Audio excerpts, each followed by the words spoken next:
Seneca to Paulinus, on the Transience of Life. Chapter 5.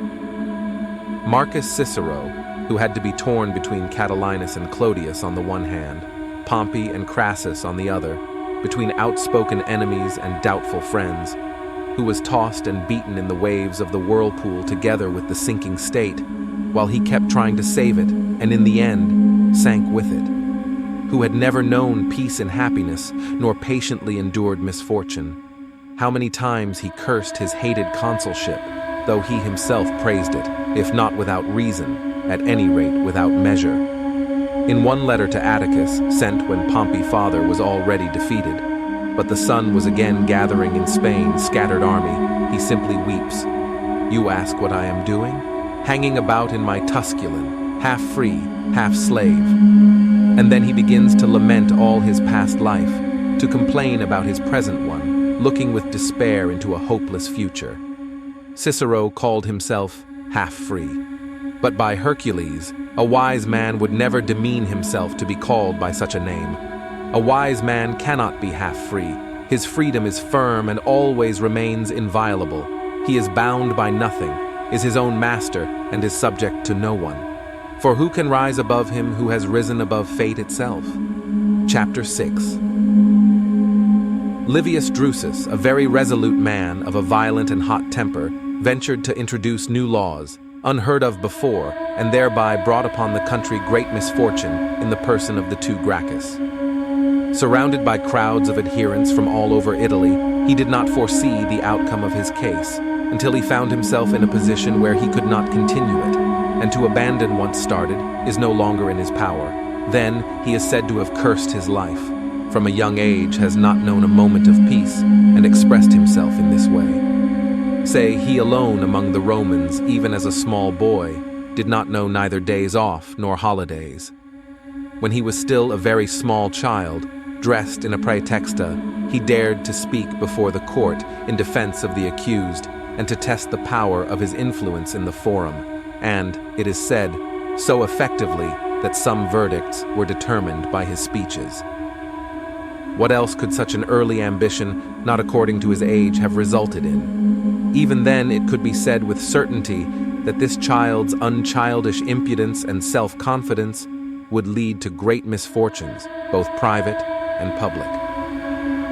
So late did he begin to complain that as a child he knew neither leisure nor recreation, preoccupied only with the serious affairs of the forum. Some suppose him to have taken his own life, for he died suddenly from a single wound inflicted in the lower abdomen. Not all agree in recognizing his death as voluntary, but none refuse to recognize it as timely.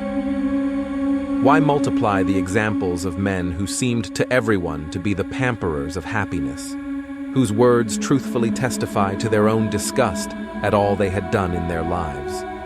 Their complaints did not change either those who heard them or those who uttered them. No sooner had the involuntary confessions echoed than the passions took their accustomed place again. If your life were 1,000 years long, it would still be insignificant, I swear by Hercules. Such vices can devour any number of centuries without a trace. Nature has made the time allotted to us fleeting, but the mind lengthens it. But with you, it cannot but pass in a moment.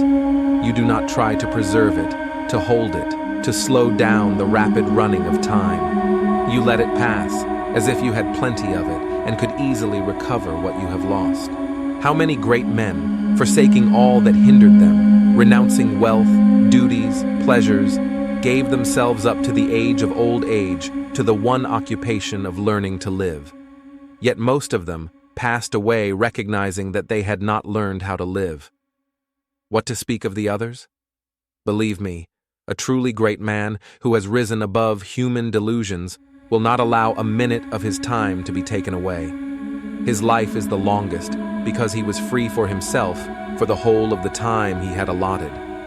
Like the most thrifty master, he has not left a scrap of time lying idle and uncultivated. He has not put the smallest share at another's disposal, nor has he found a thing so wonderful that it is worth acquiring in exchange for his own time. Therefore his time was enough for him. but it can in no way be enough for those whose lives are being shredded to pieces by strangers. Do not think, however, that they themselves do not sooner or later begin to realize what they have lost.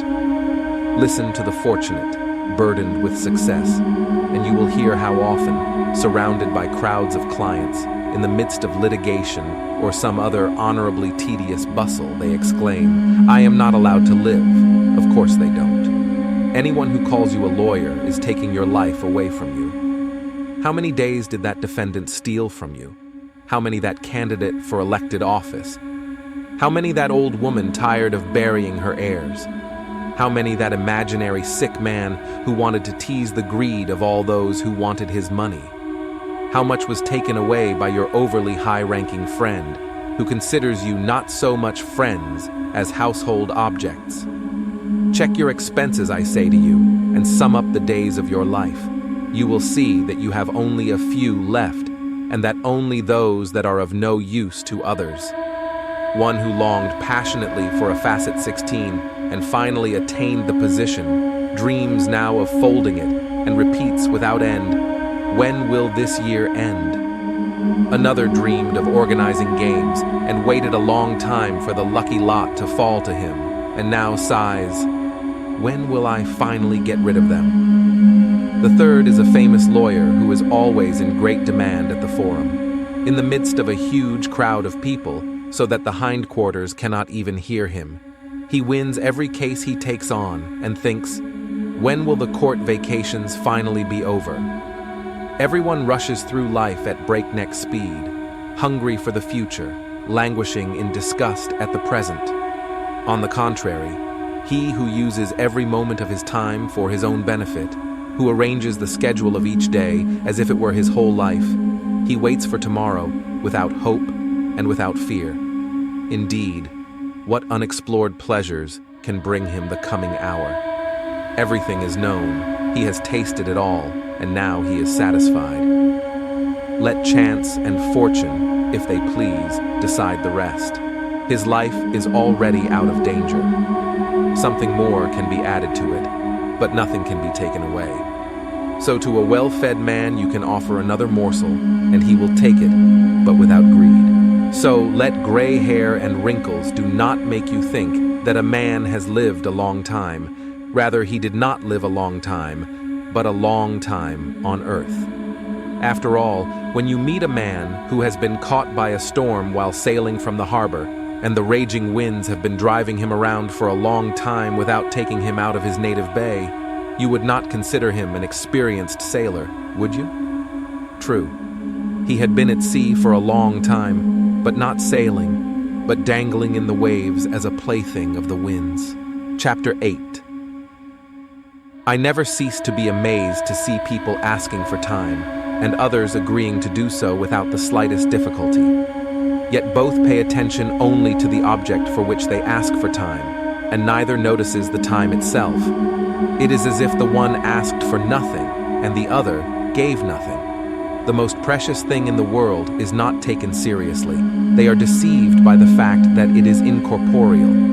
It cannot be seen or touched, and that is why it is valued cheapest of all. Or rather, it is not valued at all. People accept annual or lump sum wages very willingly, paying for them with their labor, effort, or diligence. Time is not valued. It is used so carelessly as if it were free. But look at the same people when they fall ill, when they are threatened with death and embrace the knees of doctors. Look at those condemned to execution. They are ready to give everything they have to live. What inconsistency of feeling! If each of us could count the years ahead of us with the same accuracy with which we count the years we have lived, then with what reverent frugality would those of us who have little time left treat time? And in fact, even a small remnant, if it is accurately known, is easy to dispose of. Special thrift is required for something that may end at any moment. Do not, however, think that people never think that time is an expensive thing. The one who is loved especially strongly usually say that they are ready to give, for his sake, some years of their lives. And indeed they do, but they don't realize it themselves. They give in such a way that those for whom it is done get nothing. They give without ever bothering to find out what it is and what they are depriving themselves of. They throw away their time on anything without regret, for they do not see their losses. No one will make up for your lost years. No one will give you back. The time of your life, once started, will go forward without stopping or turning back. It moves silently, without any indication of its speed. It glides silently by. Neither a royal decree nor a people's resolution will stop it. As it started on its way from the first moment of your life, it will run forward without stopping. What is the result? You are busy with your own affairs, and life is running away. Death is about to appear, and you will have to find free time for it, whether you want it or not.